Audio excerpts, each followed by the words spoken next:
pa po nakakakilala sa akin, kami po ay from OWA NCR po. Kami po ni Ma'am Kat ang naka-assign dito sa Makati, Mandaluyong at sa Pasay. So, ako po si Ma'am Sandy, ang Family Welfare Officer po, na nakahawak sa People's Organization for Mandaluyong OFWs. And then, rin po sa iba bang mga OFC natin. Kasamahan ko po si Ma'am Kat, ang aming administrative assistant. Nakatuwang ko po sa pakikipag-engage sa community ng mga OFW. So, ngayong araw po, magpapuntak tayo ng livelihood skills training on meat processing. May baon po ba kayo ng bigas? Wala. Kung sayang. Kakain po dapat tayo after. Kaso wala po kayong dalang kanin. Bibili na lang po tayo sa baba. So, ngayong araw po, ipapakilala ko po muna sa inyo ang ating training speaker o ang ating trainer. So, ang ating trainer po ay nagtapos ng Bachelor of Science in Hotel and Restaurant Management sa Cavite State University Main Campus. Siya po ay nagtapos sa General Emilio Aguinaldo National High School.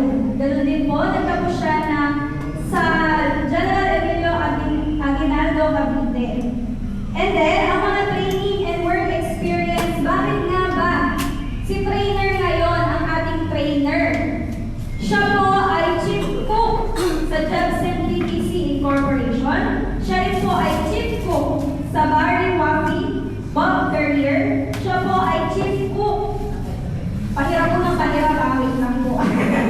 Sa Plito Group Manila Incorporation. Siya po ay second cook sa Plito Group Manila Incorporation.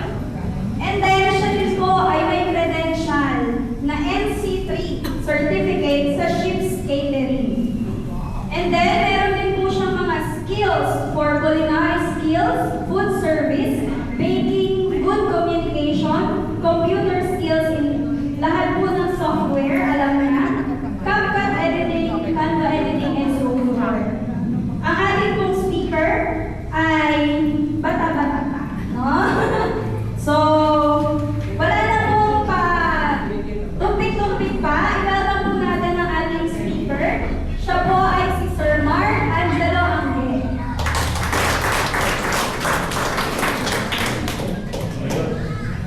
Hello po, good morning po sa inyo lahat. Morning! Thank you po sa program natin na po na imbitahan po tayo dito. Kasi natin livelihood skills training, no? So, ngayon po, gagawa po tayo ng homemade cuisine. So, nag-prepare na po ako